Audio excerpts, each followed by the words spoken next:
Genocide Jack case file. The culprit is Genocide Jack. I'm sure of it. Case closed, as far as I'm concerned.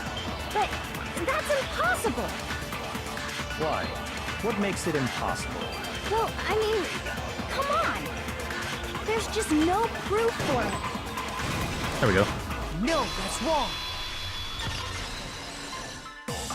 This is gonna start getting difficult. I might know one reason he could be involved. What? I found this file while I was looking around the archive in the library. I guess it's some kind of confidential file the police put together about the Genocide Jack case. What? That's kind of weird as shit, isn't it? What was something like that doing in the library? The why of it is probably more trouble than it's worth. So let's forget about that for now. More importantly, it outlines all the specifics of every Genocide Jack case in exceeding detail. According to the file, there appear to be two defining characteristics in every Genocide Jack case. The first is that a bloody message is found written at the scene of every murder. Oh, that's right. Booblust. Wow. No. It's actually bloodlust. But more important is the other characteristic, and it's something that has never been made public. Never made public? What the hell is it? Why don't you tell them, Makoto? Why don't I? It was, how the victim was positioned, yeah. I got it! Got it! Apparently, in every Genocide Jack case, the killer suspends the body in a certain way. Other than the killer, the only people who know about this are the higher-ups in the police department. However, Chihiro was most definitely suspended in the same way. So, how did the culprit know about this when only high-level police officials were aware of it? There's only one logical answer I can think of. It's because the culprit in this case is the real Genocide Jack. No fucking way! You're saying Genocide Jack is one of us? Yes, in fact, it's Toko. Yep. What?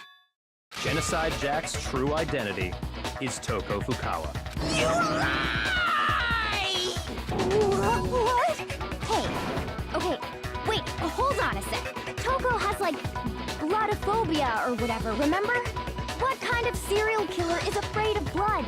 Is Toko Genocide Jack? The answer is yes and no. Another riddle?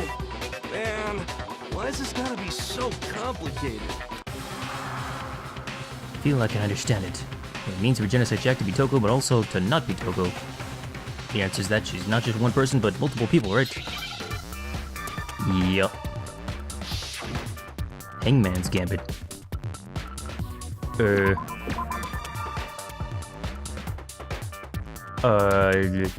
Split.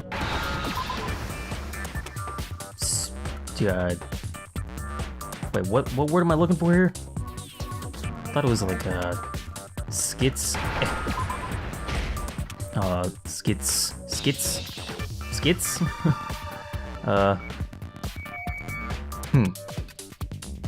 Apparently I'm out of focus. I need a T, don't I? Maybe I need an S. How do you spell this word? Crap. Oh, it's a miss. Is it a Z? It is a Z. I guess it's a T here. It's not a T? Schizo? Schizo is the word? Really? Now I understand. That's kind of... I don't think that's a very polite Is it word because to Genocide phrase. Jack has a split personality? I think that's the right... Whatever. Whatever game. Huh? I think I read that somewhere in the file, too. They thought that the suspect might have... what did they call it? Dissociative identity disorder. Oh, okay. But still, to go and say that about Miss Fukawa is... Perfectly acceptable. Toko's strange behavior after seeing the body is proof enough that she has a split personality.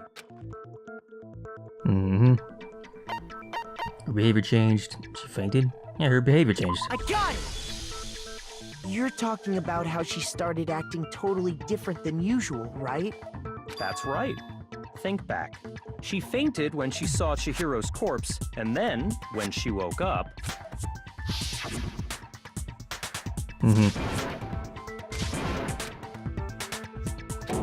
Yep. All this weird shit. She was acting funny, that's for sure. That melancholy tone of hers completely disappeared. Don't go assigning adjectives to my tone without permission. Not to mention, once she regained consciousness and saw Chihiro's body again, she was utterly calm. In other words, within her is one personality that can't handle blood, and one that obviously can. So when Toko trapped herself in her room, it's because she was scared of Genocide Jack?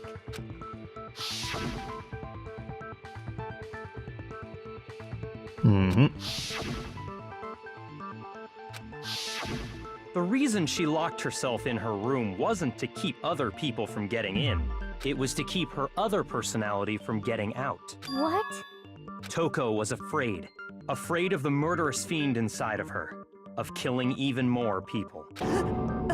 How? Yeah.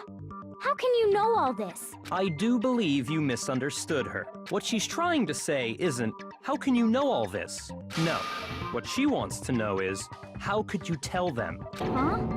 Last night, just before Monokuma gave his motive speech, Toko and I had a strange conversation.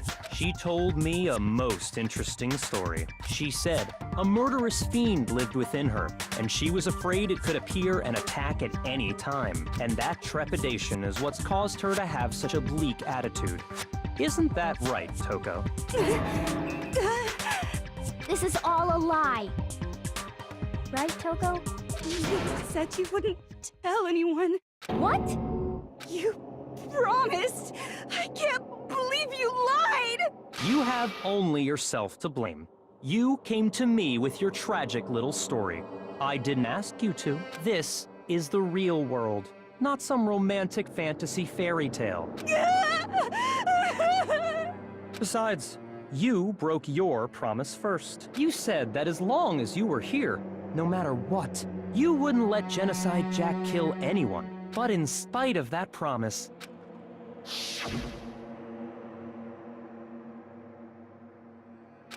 You said if I kept my promise, you would go out with me. That's the only reason I promised. How many times do I have to tell you? I never said that, but you weren't able to do it. You just couldn't resist that rush you got from killing, could you? I tried. I swear I tried to control it, but... But your efforts were useless. What a disappointment. I hate you. Well, the opening act is nearly finished. All that's left is to hear from the person in question directly. The person you don't mean... Suddenly lunged backwards. A huge thud echoed across the courtroom. But in the next second... What the fuck? Hello there! Is it me you were hoping to see? Genocide Jill, huh? Yes! What the heck? So you figured it out, huh? Well, whatever. What are you gonna do? I'm the ultimate murderous fiend, Genocide Jack! Or better yet, let's go with Genocide Jill! What the fuck is this? Toko, what happened to you? Not Toko. That's a loser name. And what happened is a textbook split personality. So what if one of them happens to be a serial killer? You should turn a blind eye to one's faults. Jesus Christ. So intense. Like they say, sound in murderous mind, sound in murderous body. This one is so different from the one we've come to know. Yes, well, the world is composed of a front and a back, you know. Just like how every inning has a top and a bottom, or how in the depths of every truth lives a little lie. Behind every dark and gloomy soul lives another that shines as bright as the sun!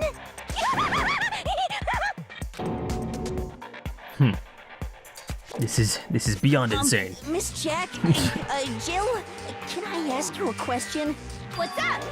Some of us think you might be the mastermind behind our entire situation. what are your thoughts on that? Well, I'll tell you. I am the mastermind of all masterminds. Just kidding. Then it's not true? Of course it's not true! How dare you try to link me to that creepazoid? Oh. And another thing, the police and government and society in the outside world are totally powerless! I mean, they just let this idiotic bloodthirsty maniac go buck wild all over town! Sure, I'm a bloodthirsty maniac, but life is pain, right? To live is to hurt other people. It's a necessary evil if you want to survive. The act of living itself causes pain for everyone. Just kidding again! This should be enough to convince you. This murderous fiend is responsible for Chihiro's death. There's clearly a motive, so there should be no doubt. A motive?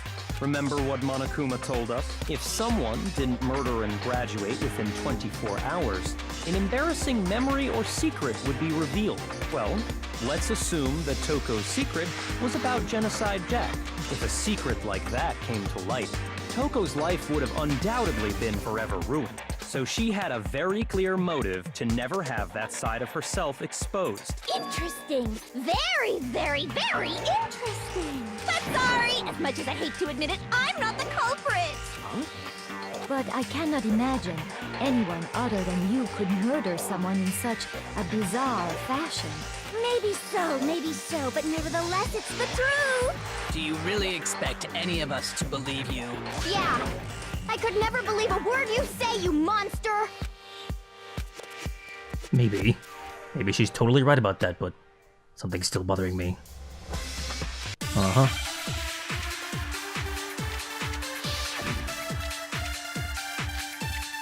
Status of the dead body.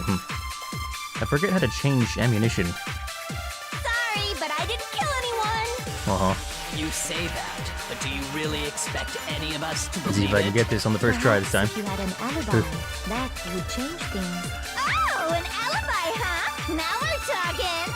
When you compare your past murders to this incident, the modus operandi matches completely. There we go. No, that's wrong. I got it. I got it. Are the methods of murder really exactly the same? I'm not so sure about that. I think there's a slight difference between the Genocide Jack cases and this one. Huh? How's it any different? Uh-oh, you don't know? Well then, human garbage, let me tell you!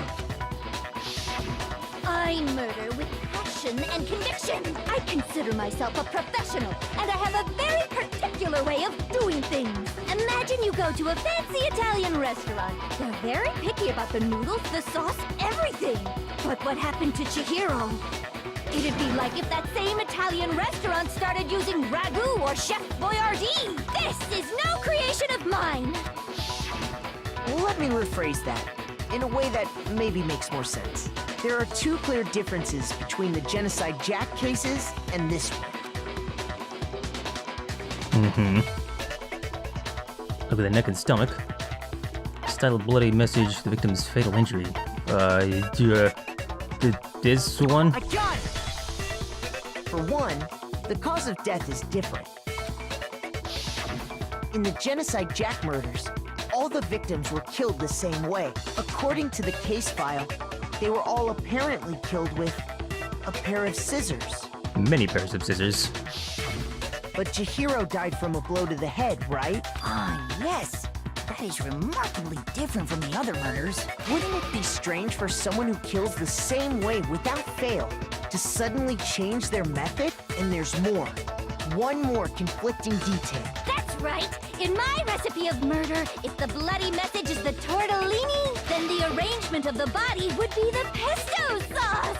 Could you please stop comparing killing people to cooking? So, are you saying the other difference has to do with how the body was arranged?